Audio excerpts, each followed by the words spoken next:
মুসলমানের ভোট পান আর ভোট চুরি করেন বলে এমএলএ হন। আপনারা হিন্দুরা যদি এক হন না, এ উড়ে চলে যাবে।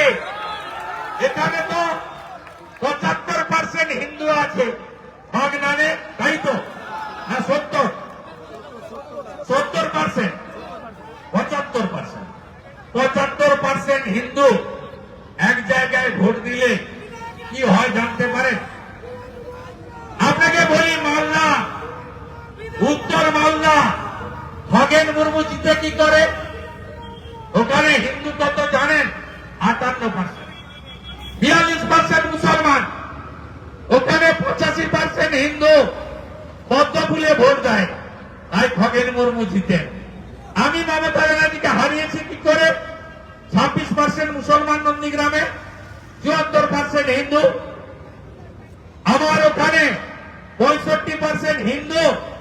তারা হিন্দু স্বার্থ রক্ষা করার জন্য পদ্ম ফুলে আমাকে ভোট দিয়েছিল, তাই আমি 2000 ভোটে জিতেছি।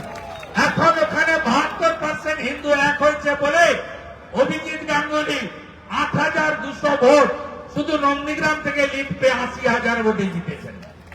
আপনাদের এখানকার হিন্দুদের বুঝতে হবে যে আমরা যদি বিচ্ছিন্ন থাকি তাহলে আমাদের অবস্থা এইটাই হবে। আপনারা যদি ঐক্যবদ্ধ হন, ভাষার নামে, জাতের নামে বিভক্ত না হয়ে, তাহলে এখানেও বিপ্লব ঘটবে। আপনারা নিশ্চিন্ত থাকুন, ভোটার তালিকা থেকে সমস্ত বদ রক্ত বেরিয়ে যাবে, চিন্তার কোনো কারণ নেই।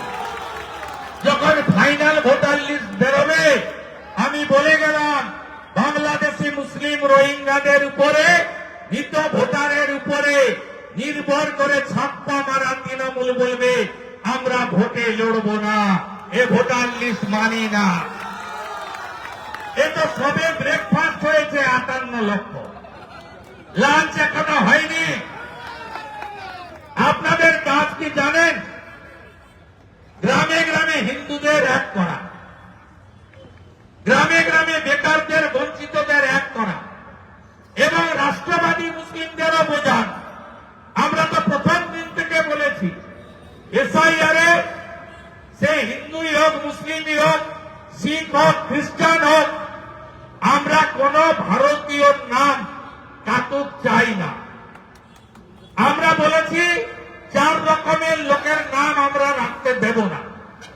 1 মৃত voter, 2 fake voter, 3 triple entry, হাওড়াতে ভোট দেয় আবার বাগনানে এসে ভোট দেয়, বাগনানে ভোট দেয় আবার কলকাতাতে গিয়ে ভোট দেয়, কলকাতায় ভোট দেয় আবার মেদিনীপুরে গিয়ে ভোট দেয়। এই রকম লোকের নাম রাখতে দেব না। আর কি বলেছি? বাংলাদেশ থেকে ধর্ম বাঁচানোর জন্য যে হিন্দু একটা পরে চলে এসেছে, ধর্ম ছাড়েনি, তার নাম হলো শরণার্থী। তাকে ভারত আশ্রয় দেবে, নাগরিকত্ব দেবে, সে ভোটাধিকার পাবে, তার সব অধিকার আমরা দেব। ভারতবর্ষের নাম হলো হিন্দুস্তান।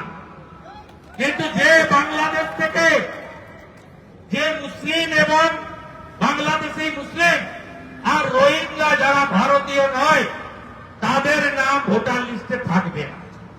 পরিষ্কার কথা। আপনারা বুথকে সংগঠিত করুন, দিকে দিকে সনাতন এবং ভারতীয় সংস্কৃতিকে যারা রক্ষা করতে চায় তাদেরকে ঐক্যবদ্ধ করুন।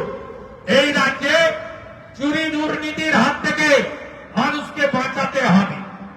আমরা দেখেছি কয়লা চুরি, আমরা দেখেছি পাথর চুরি, আমরা দেখেছি গরু পাচার, আমরা দেখছি নদীগুলোর অস্তিত্ব নেই, বালি পাচার হচ্ছে বেআইনি ঘাট করে। আমরা দেখেছি চাকরি চুরি 26,000। আমরা কিছুদিন আগে বারাসতে দেখলাম মরে গিয়েও শান্তি নেই। মর্গ থেকে, ময়না তদন্তে মর্গে থেকে চোখটা উপড়েও বেঁচে দিয়েছে। এই তোলামূল চোরামূল। এবিপি আনন্দ, এগিয়ে থাকে, এগিয়ে রাখে।